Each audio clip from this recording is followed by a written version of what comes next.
Hola, ¿qué tal? Muy buenas noches, bienvenidos a Noticias 22. Qué alegría que nos acompañen, qué gusto que inicien con nosotros el inicio de la semana.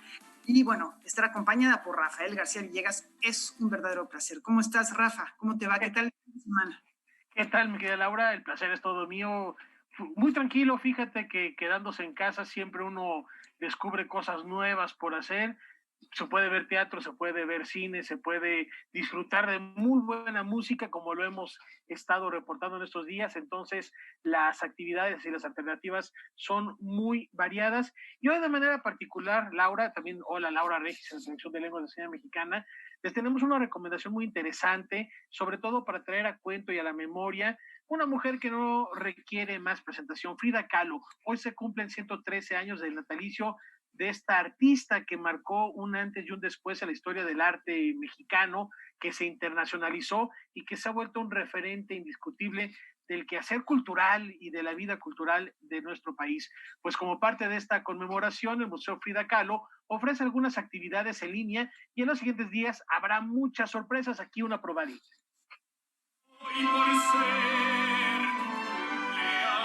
El Museo Frida Kahlo conmemora el aniversario de los 113 años del natalicio de la pintora mexicana con una serie de actividades en línea. El festejo comenzó a las 15 horas con un concierto transmitido a través de los perfiles de Facebook y YouTube del museo, en el que el tenor mexicano Benito Rodríguez interpretó las mañanitas, seguido por la orquesta Pasatono y el flautista Horacio Franco. Posteriormente se transmitió el taller 21 días con Frida, en colaboración con editorial La Vaca Independiente. El taller, inspirado en el diario que Frida Kahlo escribió a lo largo de sus últimos 10 años de vida, permitió a cada participante diseñar un diario personal que servirá como una herramienta de autoconocimiento y expresión creativa. Ella que tuvo primero poliomielitis, luego un accidente que la dejó postrada por meses en cama y que tuvo más de 30 operaciones, y cómo supo el tema de la resiliencia, cómo enfrentar la vida con alegría, con creación, creando obra de arte, transformó el dolor en obra de arte, convirtió no solo su persona en una obra de arte, como se ve, sino su casa misma, creó obras de arte que hoy pues son le conmueven a mucha gente, que fue una persona muy libre, que nunca aceptó ataduras sociales.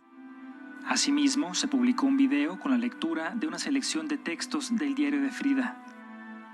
Hace 10 años o más queríamos hacer la lectura del diario de Frida, le hablamos a la maestra Luz Emilia Aguilar Sincer, gran crítica de teatro, quien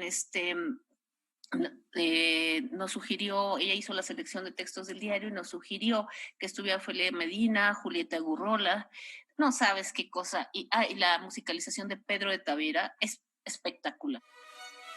Las actividades del día de hoy cierran a las 21 horas con las mañanitas para Frida a cargo del estudio ópera Beckham.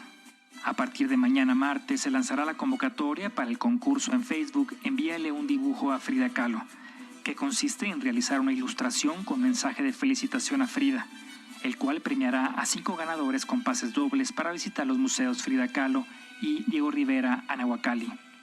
Además, el próximo lunes, el museo lanzará el concurso en línea Frida Kahlo, Vida y Pasiones, un acercamiento a los procesos creativos y producción artística de la pintora.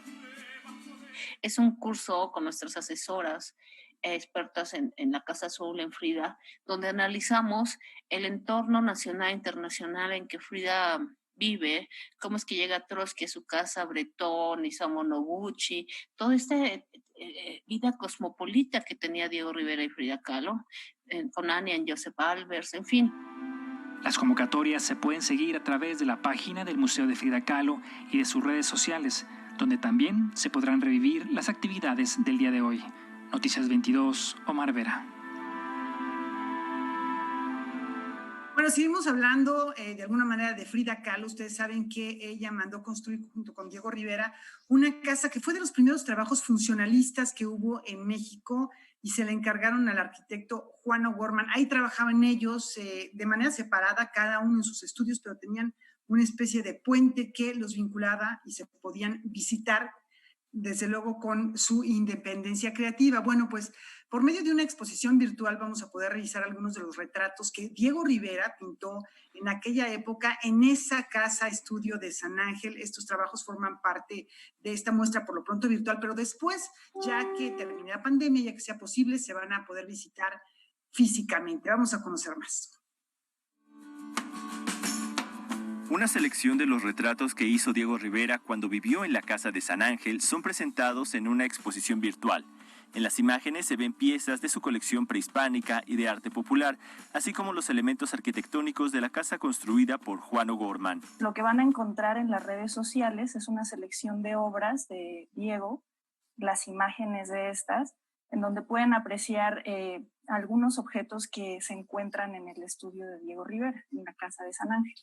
Estos objetos a primera vista son como meramente pues, sencillos o digamos no son el eje en sí de la obra, pero lo que nos interesa es que el público identifique esos objetos que eran parte de la cotidianidad de Rivera y que los llevó a plasmar también en estas obras, ¿no?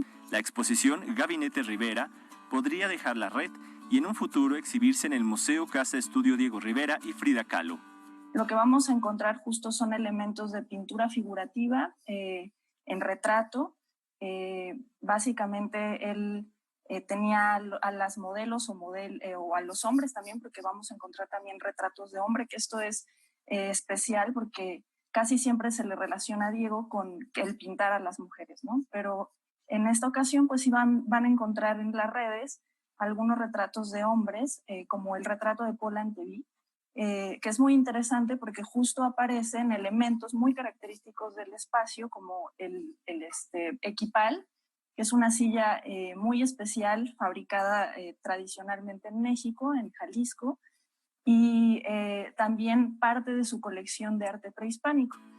En la selección de 22 cuadros vemos retratos que hizo por encargo o por gusto personal. Podemos apreciar la manera en que realizó los trabajos para Silvia Pinal, Dolores Olmedo, Paulette Goddard, esposa de Chaplin, y Nieves Orozco, Soberanes. Algunos que sí le da como la prioridad al personaje, o sea, en un primer plano solamente vemos al personaje, por ejemplo, tenemos el retrato de Dolores Olmedo, que solamente se ve la duela, pero pues por eso identificamos y obviamente por todas las fotografías que hay de Diego pintándola, ¿no? en el espacio. Pero sí, o sea, como que le da esta prioridad al personaje porque supongo que también como mecenas y amiga de Diego Rivera, pues era un personaje fuerte, ¿no? Las niñas, ¿no? Juanita Rosas o si hay elementos del estudio, por ejemplo, las sillas de madera y mimbre, o vemos la duela, ¿no? Los estantes y cosas así, pero justo sí la incorpora como en otro sentido, ¿no? De hecho, por ejemplo, los títulos de las obras son Niña con muñeca, ¿no? O sea, como que sí a lo mejor la pone en otro lugar. Hay retratos como el de Ruth Rivera y el de Ana Mérida, esta última bailarina e hija de Carlos Mérida, en donde el muralista juega con la pincelada. Ya en la última etapa de Diego Rivera como pintor, que la pinta ahí en el estudio, y es un cuadro muy bonito porque es un cuadro en movimiento, ¿no? Entonces también ahí vemos otro tipo de, hasta siento que tiene como elementos cubistas, ¿no? Porque se traslapan los movimientos de los brazos, ¿no? Entonces es muy interesante. Por ejemplo, el de su hija, ¿no? Ruth Rivera, que sí cambia, es hasta un poco teatral, digamos, o cambia totalmente hasta la composición, ¿no? De ella reflejándose en un espejo, ¿no? La forma o la estructura del rostro también es totalmente diferente, se ve como más alargada. Noticias 22, Alberto Aranda. Y en otros temas les platicamos que ya se dieron a conocer los resultados de la convocatoria del programa de estímulo a la creación y desarrollo artístico, esto en Jalisco. Adriana Concedich, quien es secretaria ejecutiva del Fondo Nacional para la Cultura y las Artes, nos habla sobre los objetivos de esta iniciativa. El FONCA y la Secretaría de Cultura de Jalisco dan a conocer los resultados del programa de estímulo a la creación y desarrollo artístico, con el que se beneficiarán económicamente 41 proyectos culturales del Estado en 11 distintas áreas.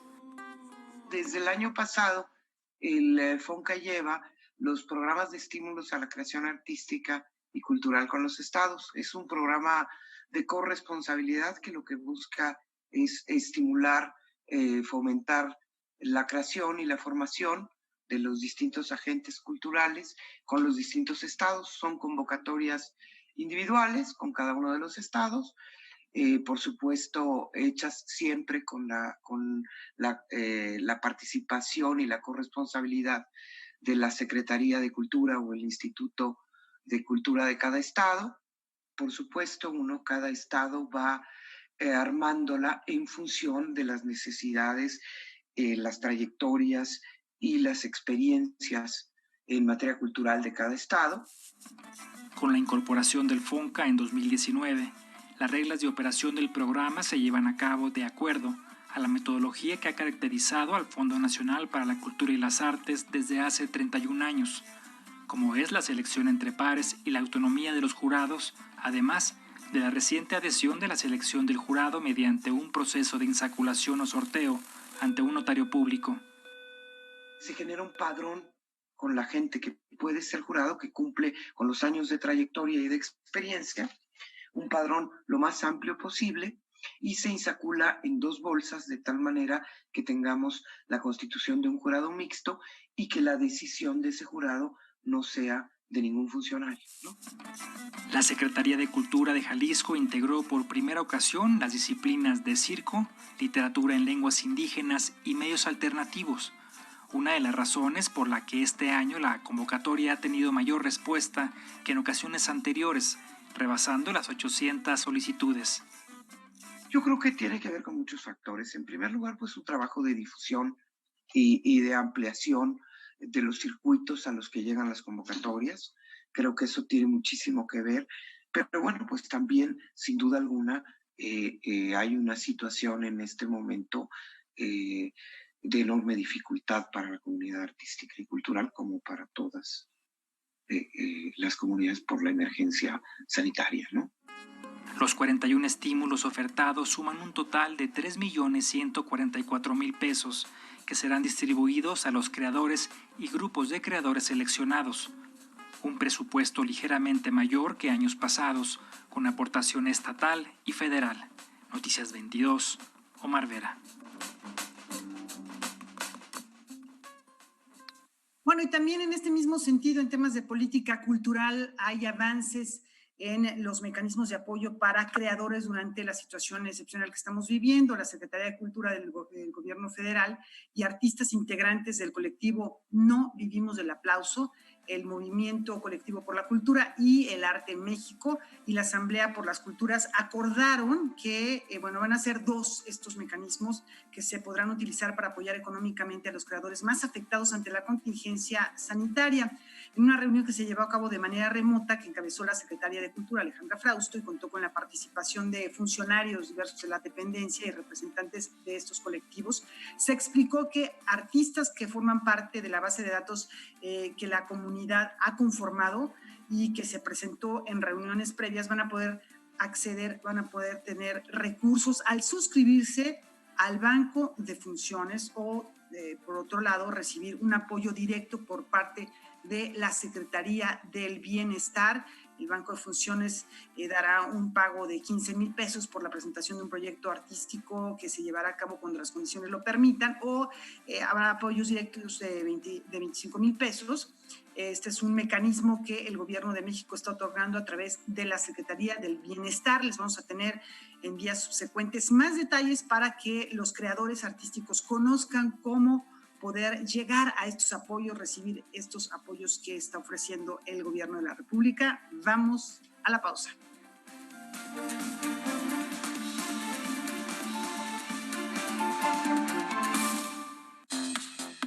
El análisis de todo lo que podemos encontrar en la red diariamente. Desde las fake news, los trending topics, hasta las aplicaciones y los lenguajes que nos facilitarán la vida digital. La mejor opinión, como siempre, la tienen ustedes en las malditas redes sociales y, por supuesto, a todos los que nos ven en casa. Gaby Tlaseca presenta Malditas Redes Sociales. Viernes, 21 a 30 horas. Hoy más que nunca me importa que mi vecina esté bien, que tú estés bien y que en tu casa estén bien. Hoy te saludo con la mirada para que mañana volvamos a abrazarnos como solo nosotros sabemos. Quiero que nos vaya bien. Tenemos más en común que diferencias. Hagamos lo que nos toca. Ayudémonos. Venzamos la adversidad una vez más. Infórmate y sigue las recomendaciones de las autoridades de salud. Para protegernos, contamos todas, contamos todos. INE. El Greco es el que radiografió a España. Estamos hablando de un pintor genial. Si ponemos 100 cuadros famosos y ponemos uno del Greco, cualquiera distingue, es el del Greco. Para mí el Greco no es un pintor. Para mí el Greco es un místico que intenta hacer visible lo invisible. Perfil Arte presenta el estreno de El Greco, Alma y Luz Universales, episodio 1 y episodio 2, jueves 18 horas. Esta pandemia nos ha afectado a nosotros porque la venta nos ha disminuido en un 50%. Es muy importante que el gobierno apoye a todos nosotros los comerciantes porque no tenemos ninguna fuente de ingreso extra. Pues yo creo que este programa fue algo estupendo que llegó en el momento más necesario de este problema económico, porque a través de él hemos podido salir adelante en estos 2-3 meses. Decirles que le echen ganas, que tengan fe y vamos a salir todos adelante. Gobierno de México.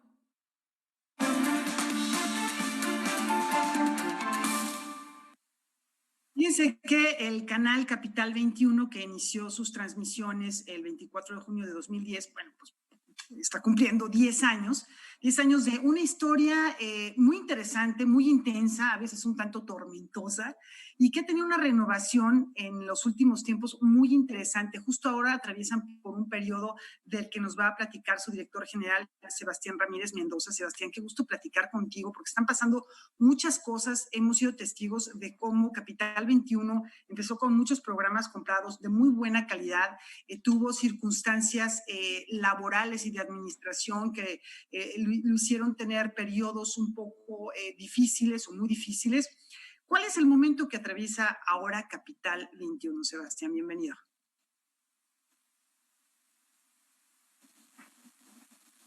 Sí, bueno, pues primero que nada agradecerles mucho por la invitación al Canal 22, Laura. Pues sí, Capital 21 es un proyecto ya que tiene un tiempo, es un proyecto que comenzó hace 10 años, el gobierno de la Ciudad de México, y que ahora, el día de hoy, estamos estrenando una nueva imagen y también una renovación completa de nuestra programación y de nuestros instrumentos para comunicarnos con nuestra audiencia. Estamos estrenando una nueva página web y además en las próximas semanas empezaremos a generar pues algunos mecanismos para poder comunicarnos mejor con las audiencias y poder movernos mejor hacia los contenidos digitales. Como tú dices, no ha sido tan fácil o no ha sido sencillo la consolidación de esta institución, pero pues la jefa de gobierno le ha querido meter un nuevo impulso y en conjunto con el secretario de Cultura, José Alfonso Suárez del Real, pues hemos rediseñado un proyecto que pueda acercar más a las audiencias, a Capital 21, pero además también que pueda ser receptor de la inmensa producción audiovisual que hay en la Ciudad de México. Ustedes saben que nuestra ciudad pues es uno de los espacios, ahora que escuchaba recién sobre este tema de los creadores que ahora mismo están parados por la pandemia, pero pues nuestra capital es uno de los espacios no solo del país, sino de todas las Américas, donde más contenido audiovisual y de calidad se genera.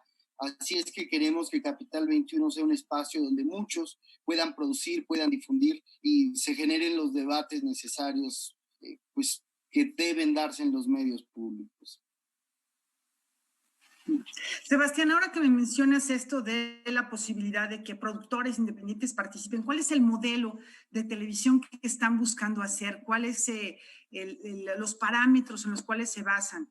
¿Son producciones independientes, producción propia? Sabemos que tienen entretenimiento de calidad y programas culturales. ¿A qué aspira Capital 21? Que bueno, son 10 años, pero en realidad es una televisora muy joven que además le toca una transición importantísima hacia los medios digitales y un poco, aunque ahora se ha retomado con la pandemia la visualización en sistema tradicional de televisión, pues entrarle a los medios digitales y a otras plataformas. Claro. Pues mira, Laura, esa pregunta que nos haces es la pregunta que yo creo que es la pregunta de los 64,000 y que tiene que Capital 21 terminar de definir.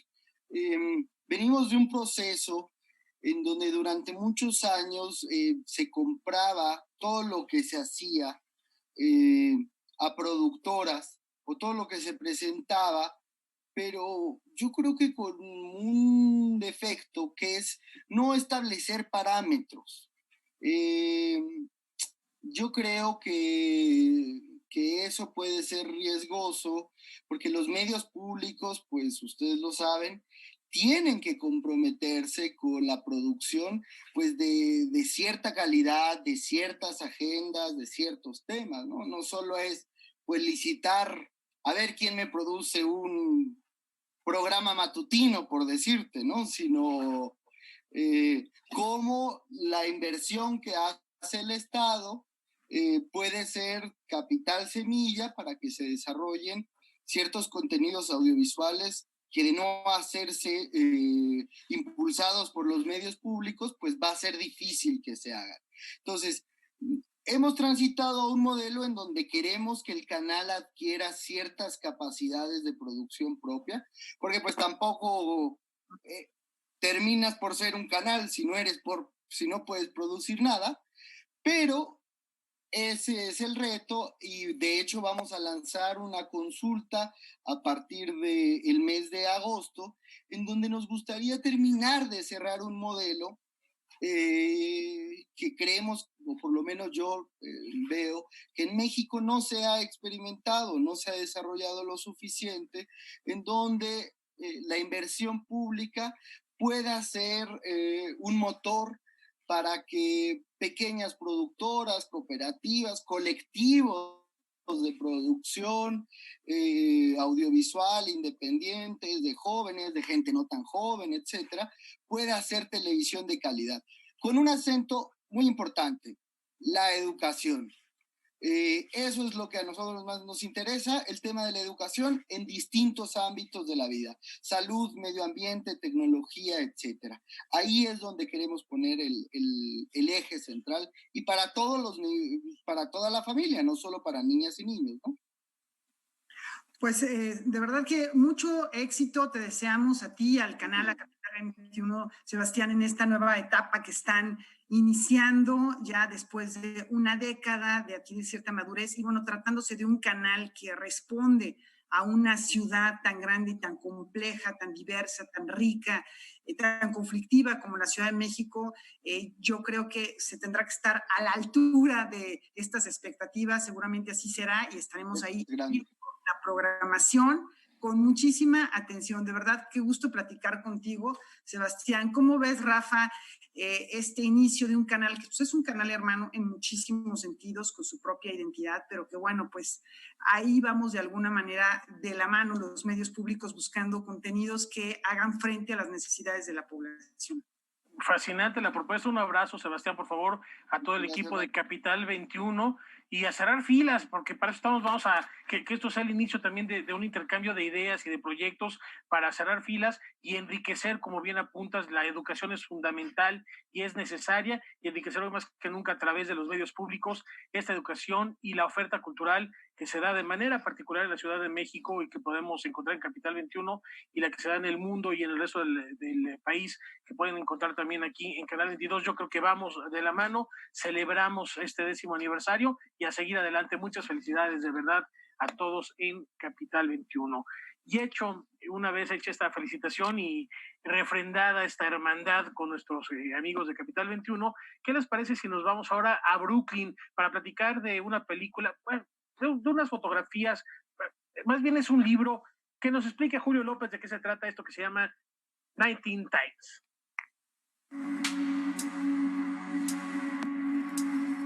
La directora de cine y fotógrafa mexicana Mariana Meraz triunfó en el New York Times Quarantine Film Festival al obtener el premio al mejor cortometraje de Brooklyn. 90 Times reúne en 3 minutos 19 momentos determinantes del aislamiento y distanciamiento social que vivió la cineasta en esta cuarentena. También es como un juego de COVID-19 con 19 veces, como 19 capítulos, 19 episodios de un diario visual bajo mi perspectiva durante esta pandemia. La directora dio un giro a su forma de hacer cine. Acostumbrada a trabajar con otros formatos, ahora se valió de un celular para registrar lo que acontecía a su alrededor. La película se puede ver a través de YouTube. Los mejores los van a proyectar en diferentes partes en Manhattan, por al fresco, y va a ser a finales de verano. Paralelamente, Mariana Meraz presentó el libro 90 Times, compuesto por textos y fotografías de su autoría, publicado por la editorial alemana Kerstenstein Verlag. Bajo pedido, estará disponible en todo el mundo. Noticias 22, Julio López. Y recuerdan, la semana pasada les platicábamos acerca de los proyectos seleccionados de la convocatoria Contigo en la Distancia, movimiento de arte en casa, y ahora en esta ocasión vamos a conocer las virtudes de algo que no sé si conozcan o que se hayan escuchado nombrar, que es la arquitectura regenerativa. Vamos a ver de qué se trata este trabajo de Ana Eugenia Vázquez. Acorde con la naturaleza, encuentra un espacio en la plataforma Contigo en la Distancia. Se trata de arquitectura regenerativa, proyecto que a través de 3 videos muestra el trabajo del despacho Lado Bio. La arquitectura regenerativa tiene que ver con nuestra relación con la naturaleza, ¿no? O sea, cómo nosotros podemos diseñar hábitats humanos, no solamente que sean sostenibles, tiene que ver con qué materiales utilizamos, por ejemplo, hacia dónde orientamos nuestras casas o cuál es la relación que queremos que tenga nuestro usuario con su entorno, porque no podemos aislarlo, no podemos pensar, es muy ingenuo pensar que una obra arquitectónica está aislada de todo lo demás. Y por ello, la arquitectura regenerativa contempla también una aproximación estética. Por otro lado, Ana Eugenia Vázquez destaca la vocación constructora de nuestro país, en el que 60% de las casas son autoconstruidas, de acuerdo con la información de la Comisión Nacional de Vivienda. Hace uso de las técnicas constructivas naturales. Entonces, son muchísimas, ¿no? Están muy ligadas a la arquitectura vernácula, por ejemplo, ¿no? Pero lo que nos da hoy la globalización es poder tener la mejor versión o las versiones mejoradas de todo el mundo. Entonces hemos encontrado que en los últimos 30 años se han desarrollado muchísimo estas técnicas constructivas naturales. Parte de lo que tiene esta técnica es que todos pueden hacerla, ¿no? O sea, cualquier persona, por más limitada que esté físicamente, puede participar en el proceso. De hecho, muchos de los procesos como los tequios, ¿no? Esto de invitar a toda la comunidad a echarle montón y a armar una casa entre todos o una escuela o estas cosas que aún ocurren en comunidades incluso periurbanas, la idea es que se puedan retomar. Los 3 videos de arquitectura regenerativa están disponibles en la plataforma Contigo en la Distancia, dentro de la sección Comunidad Contigo. Noticias 22, Víctor Gaspar. Y les platicamos ahora que el Museo de Arte Moderno ofrece algunos cursos virtuales con los que conoceremos las distintas representaciones de México en el arte, la historia de los museos en nuestro país y muchos temas más. A continuación, les decimos cómo registrarse. A finales de junio comenzaron los cursos gratuitos que ofrece el Museo de Arte Moderno a través de Internet. El primero fue Imágenes de México, impartido por Carlos Segoviano, en donde a través de la obra de Diego Rivera, José Clemente Orozco, David Alfaro Siqueiros y Frida Kahlo, el participante pudo identificar qué significó México para cada uno de ellos. El segundo será Historia de los Museos en México, por Carlos A. Molina, quien hará un recorrido por la historia de los museos en México y su papel en la consolidación de una narrativa sobre el arte y la cultura en nuestro país. Le seguirá Miradas Subversivas, de la hegemonía a la rebeldía artística, a cargo del colectivo Las Lucifer. A través del trabajo de Rosa Rolanda, Remedios Varo, Katy Horna, Leonora Carrington y Frida Kahlo, entre otras, se analizará la historia del arte mexicano desde una postura feminista. Por último, en El Enjambre, Escribir sobre arte en tiempos digitales, impartido por Brenda J. Caro Cocotl, se reflexionará sobre temas como escribir sobre arte en tiempos digitales y redes sociales, cambios discursivos y nuevas esferas de interacción pública, otras escrituras, otras lecturas y el sentido de la crítica. Los cursos son gratuitos, previo registro en los correos que aparecen en pantalla. Los horarios en que se impartirán son martes y jueves de 18 a 19 horas. Noticias 22, Alberto Aranda. Oh, la verdad están buenísimos estos cursos, los horarios hay que checarlos muy bien, inscribirse y aprovecharlos. Una recomendación para hoy en la noche: Javier Aranda Luna va a abordar uno de los temas de mayor emergencia, mayor importancia en nuestro país actualmente, y el cual también hemos tratado aquí en Noticias 22, es violencia y confinamiento. Y para tratar este tema, a las 9 de la noche, como les decía, va a platicar con la directora de ENCOL, que es Heidi Osuna Peraza. No se lo pierdan, 9 de la noche, y vamos a la pausa.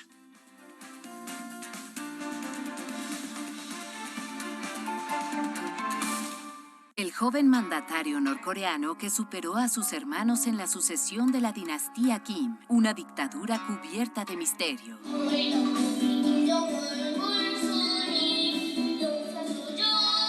Visión Periférica con Jacaranda Correa presenta el estreno de Kim Jong-un, el hombre que gobierna Corea del Norte. Lunes, 22:30 horas.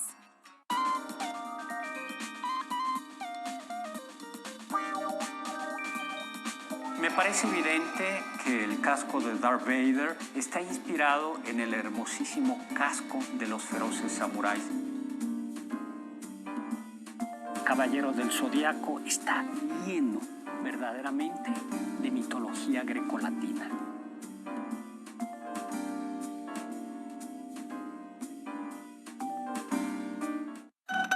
...1492, un nuevo mundo.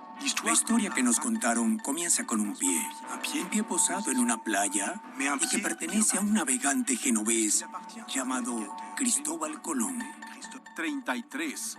La crucifixión de Jesús. Para los historiadores es tal vez el indicio menos incierto de la existencia de Jesús. Si no lo fuese, ¿por qué inventar una historia tan brutal y escandalosa? Canal 22 presenta el estreno de Fechas que hicieron historia. Martes, 17 horas.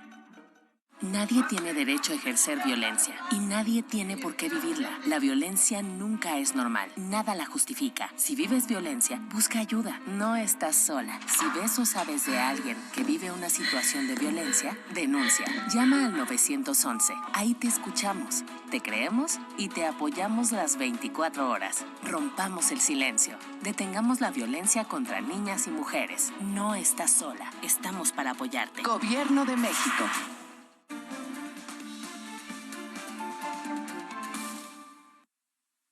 Llegó el momento de sincerarnos, ya no podemos tener los secretos en la sombra, porque Dulce Pinzón pondrá al descubierto la verdadera historia de los superhéroes.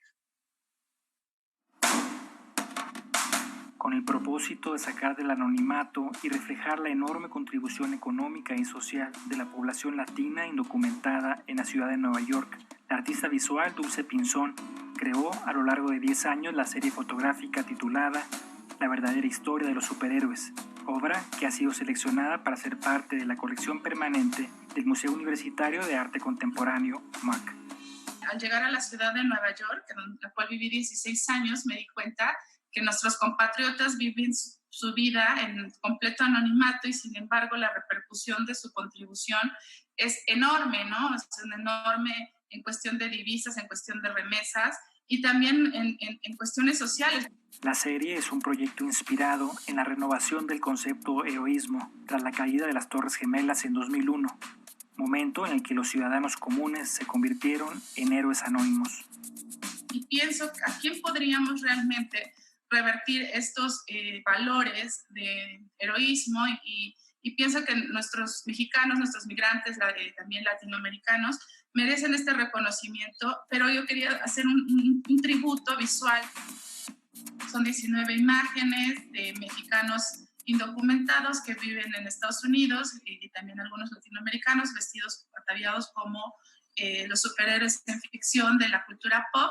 Están vestidos dependiendo del tipo de trabajo que hacen. Por ejemplo, Superman es un chico que reparte comida en bicicleta, y bueno, cada uno de ellos fue buscado para que pudiera emanar los superpoderes en ficción y hacer no solamente a primera lectura una forma quizás hasta divertida de ver problemáticas y temas y resignificar, ¿no? También problemáticas sociales, viéndolos desde otro ángulo y otro aspecto.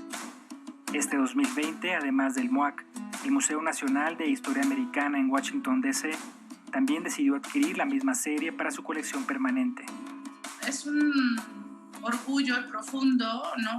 El poder de alguna manera dejar un sentido de legado, un legado visual que habla de temas que quizás han estado como muy empolvados por una marea que siempre no rebasa lo político, pero cuando lo llevas a la arena de lo artístico, creo que puede sensibilizar a mucho más público, y que estos museos hayan volteado a ver el trabajo de una artista, ¿no? Mujer, por ejemplo, en el caso de muchos museos en donde solamente las colecciones tenían artistas americanos, hombres de cierta generación con cierto lenguaje, y que estén abriendo las puertas a artistas, ¿no? Latinas, mujeres. Hay un sentido para mí de profundo orgullo.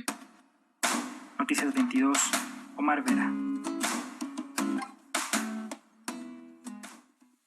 Muy bien, y ahora hemos estado platicando en los últimos días que el 8 de julio, es decir, este miércoles, la Filmoteca de la UNAM celebra 60 años de vida, 60 años de historia, y como parte de estos festejos, esta difusión, vamos a conocer qué les parece su centro de documentación en esta nota. Uno de los secretos mejor guardados de la Filmoteca de la UNAM es el Centro de Documentación, un lugar en el que un pequeño ejército de trabajadores reconstruyen pedazos de historia, joyas invaluables que han logrado sobrevivir al paso del tiempo. Es difícil imaginar que este proyecto inició como una pequeña biblioteca que ahora tiene bajo su resguardo 9,000 carteles, 95,000 fotografías archivadas y catalogadas, 7,000 fotomontajes, cada uno compuesto por varias imágenes, 20,000 películas en su videoteca, 230,000 registros en su hemeroteca y 118,000 títulos en su biblioteca. Igual de inabarcables son las historias y anécdotas que giran en torno a estos archivos. Cuando eso sucede, entramos en este compromiso, tanto profesional como moral, de rescatar todos esos materiales, de ponerlos en las mejores condiciones posibles, de digitalizar para que se pueda tener el acceso a la colección, al fondo, a esa información. En el marco de su 60 aniversario, la Filmoteca de la UNAM muestra al público algunos de sus más destacados logros, como la carpeta hemerográfica de Fernando de Fuentes, donada por su familia en 2008. Está compuesta por recortes de periódicos, programas de mano, fotografías de rodaje, caricaturas, reseñas y críticas de las películas de Fernando de Fuentes. En esa carpeta hay un anuncio publicitario, o varios más bien, del Anónimo, que es una de las películas que se consideran así como de las 10 más buscadas de la Filmoteca. Durante mucho tiempo. Se pensaba que no existía, que era algo que no sé, que era como algo que no era verdadero. Esta es la capacidad que tiene el Centro de Documentación, de cruzar información hemerográfica con fotografías o anécdotas que se creen leyenda. Su labor de restauración es la cereza del pastel. Aquí nos muestran el trabajo realizado con el cartel monumental de 2 metros de alto por 1 de largo de la película Purity, estrenada en el año 1916.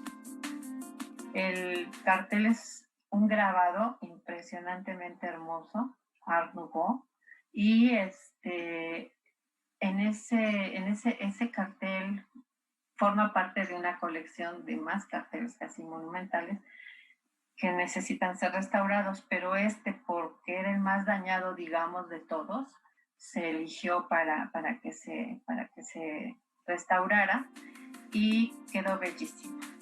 Los materiales son prácticamente inagotables y diversos, pues también tienen timbres postales, cartas y carteles poco comunes. Antonia Rojas se ha sumergido en estos archivos por más de 35 años y aún está lejos de conocerlos a profundidad, pues siempre hay algo nuevo que descubrir. Noticias 22, Julio López. Y a lo largo de esta semana seguiremos explorando la historia y los recovecos de la Filmoteca de la UNAM. Graben su video y envíenlo para felicitar precisamente por este aniversario a un recinto tan importante. Y nos vamos ahora con otra de las propuestas que ha hecho Julio López a lo largo de estas semanas durante el confinamiento. Ha explorado las plataformas digitales y ahora nos tiene una recomendación bastante interesante.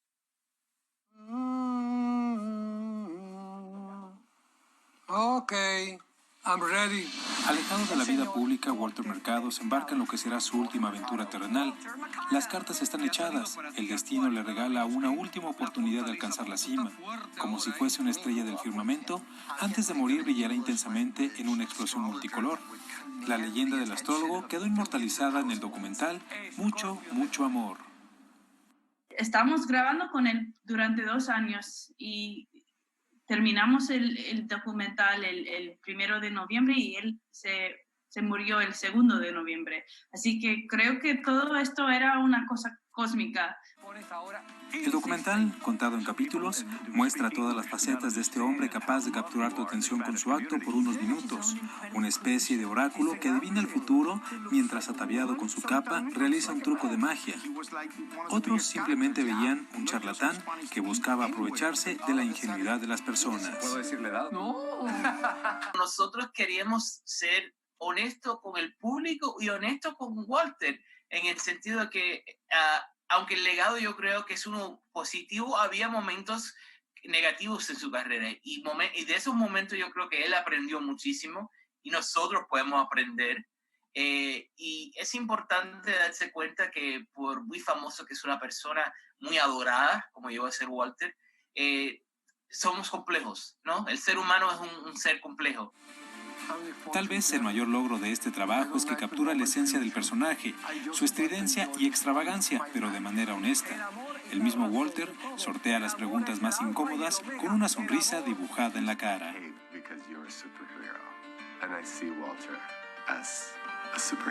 Él era, primeramente, te diría, muy orgulloso de ser puertorriqueño y de ser latino, pero también él representaba lo que ahora le decimos no binaria, ¿no?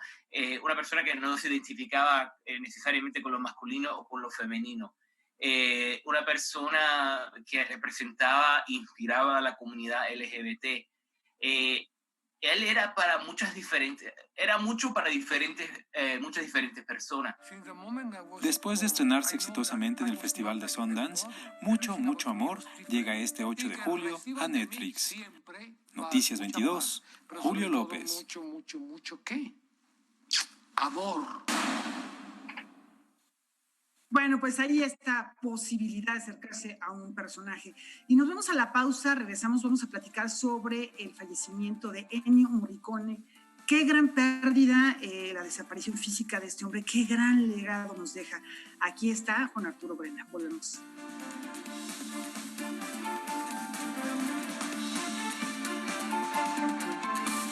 Programa donde convive la conversación cultural, el humor inteligente y la música. Hace unos meses grabamos el disco, nos fuimos a grabar el disco a Canadá. Tanto en la vida como en la literatura me interesa la frase de Ortega y Gasset: yo soy yo y mis circunstancias. Pude formar afortunadamente 3 empresas, armé mi compañía productora. Fernando Rivera Calderón, acompañado de grandes invitados especiales en la única revista cultural catódica, apoteósica y romántica de la televisión. Me canso ganso.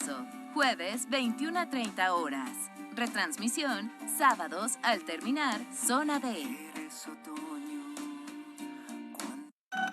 1492, un nuevo mundo. La historia que nos contaron comienza con un pie posado en una playa y que pertenece a un navegante genovés llamado Cristóbal Colón.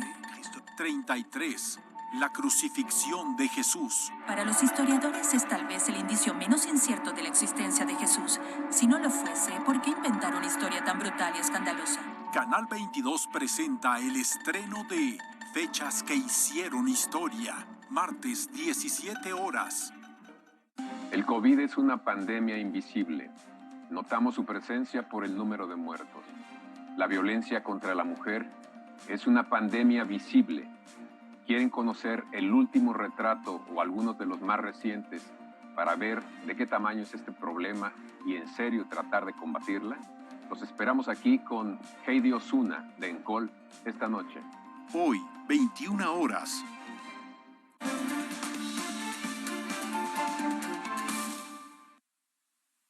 Ennio Morricone falleció, nos amanecimos con esta noticia, tenía 91 años, en Roma murió, la ciudad que lo vio nacer después de haber compuesto más de 500 bandas sonoras para películas, con una historia de infancia, de niño prodigio prácticamente. Vamos a platicar de este gran personaje y el legado, la herencia, el acervo que nos deja con Juan Arturo Brennan. ¿Cómo estás, Juan Arturo?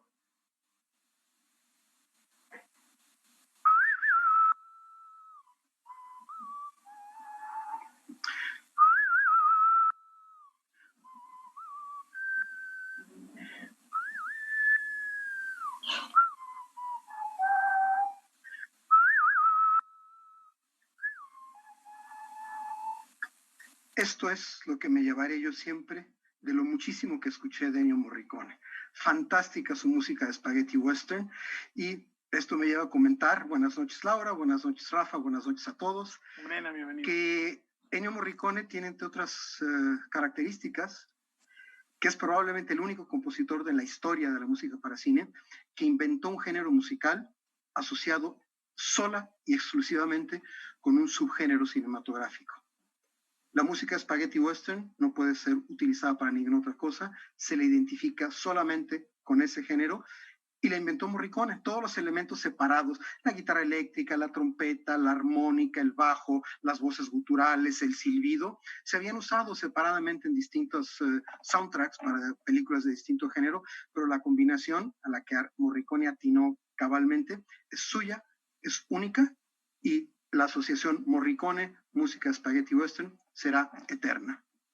Para siempre, y además me viene de inmediato con eso que comentas, me viene a la mente mi querido Juan Arturo, Once Upon a Time in the West, una vez en el oeste con Charles Bronson, donde inclusive en la banda sonora, donde está Bronson tocando la armónica, que es una escena emblemática, que después pareciera que todos los que están en la cárcel tienen que tocar la armónica como Bronson, pero llega un momento en esta melodía compuesta por Ennio Morricone, que hasta se oyen los cascos del caballo, es parte de esa banda sonora, el cabalgar, esa idea que bien refieres de Spaghetti Western, que trabajó mucho tiempo de la mano con Sergio Leone, pues lo vuelve un referente indiscutible.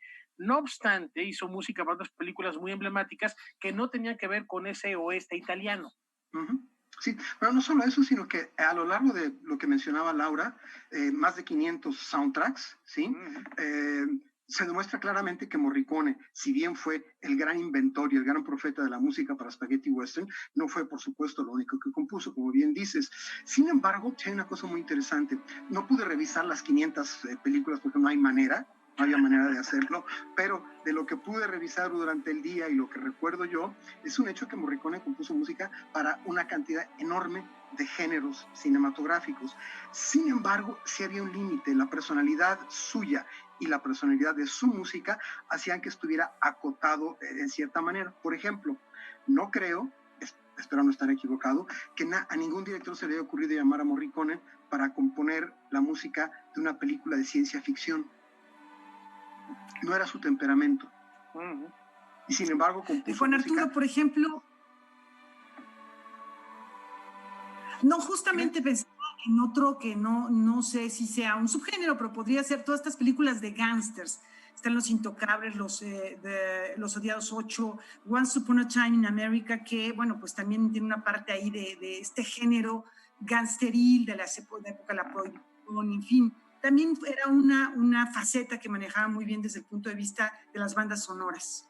Sí, exactamente, las películas de Morricone, de Gangsters, también hay unos soundtracks muy buenos ahí, y ahí podríamos bordar un poquito en un asunto de proveniencia, ¿sí?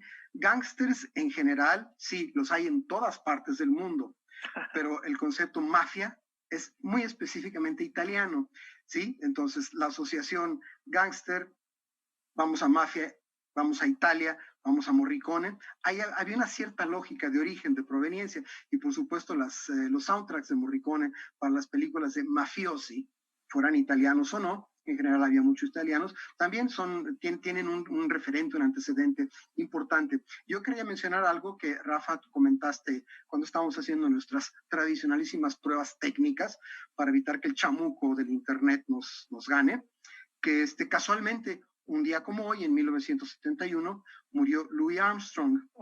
Y aquí les va un dato que probablemente la mayor parte de nuestros televidentes no sepan. Morricone, a diferencia de casi todos los compositores, no tuvo el piano como su instrumento. Morricone era trompetista igual que Louis Armstrong. ¿Sí? Igual que tú. Gracias por la flor, ya quisiera yo. Pero es bien interesante porque no encontré materiales de Morricone tocando la trompeta y sin embargo sí revisé a fondo su catálogo. Para nuestros televidentes, si pueden, revisen el catálogo de música de concierto de Morricone. Es muy amplio, muy variado y hay ahí al menos 3 obras importantes para trompeta. Una pieza para 8 trompetas, una especie de concierto para órgano, 2 trompetas, 2 trombones y orquesta, y una pieza para trompeta, cuerdas y percusiones.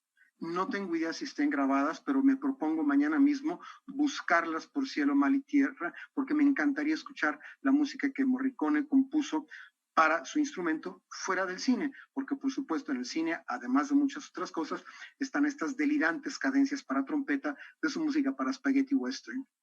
Y resaltar, ya lo decía Laura, otros géneros cinematográficos, no solo el Gasteril, que por Los Odiados 8 recibe el premio Oscar después de haber estado nominado en quién sabe cuántas ocasiones. Y también, ¿qué pasa, señor Brena? Continúa. Yo debo confesar, y lo digo aquí abiertamente, a reserva de ganarme el oprobio y el odio jarocho de muchísimos de mis televidentes, que a mí me va a dar mucha pena póstuma, hoy que se murió Morricone y de aquí en adelante, que el Oscar que sí le dieron por un soundtrack haya sido por una película muy sobrevalorada, muy mediocre, del payaso incompetente de Quentin Tarantino, del que, por cierto, habiendo sido Morricone un caballero, hablaba maravillas de él y le agradecía mucho Morricone a Tarantino que hubiera sido a través de su película que él finalmente ganó el Oscar que tanto quería. Qué lástima, por ejemplo, que no se ganó por La Misión. El año que estuvo nominado su soundtrack para La Misión, que fue por las películas de 1986, el ganador fue Herbie Hancock por su soundtrack, muy bueno, por cierto, de la película Round Midnight, ¿sí? Una película básicamente de ambiente jazzístico, pero evidentemente, siendo los premios tan subjetivos como son, La Misión merecía ciertamente un Oscar. Insisto, a mí me da mucha pena que se va a asociar el Oscar que sí se ganó Morricone, con una película así muy ingeniosita en los diálogos y muy bien filmada, pero que finalmente es un bodrio de aburrimiento profundo y de balazos eternos en un espacio cerrado, un ejercicio de estilo donde están todas las referencias posibles, pero donde Quentin Tarantino no aparece nunca, porque no existe Quentin Tarantino. Tarantino es un pastichero, es un fabricante de pastichos y de influencias, y hay muy poco de original en su cine, es mi opinión. Pero finalmente, qué bueno que Morricone se ganó al fin su Oscar. Lástima que haya sido por una película de Tarantino.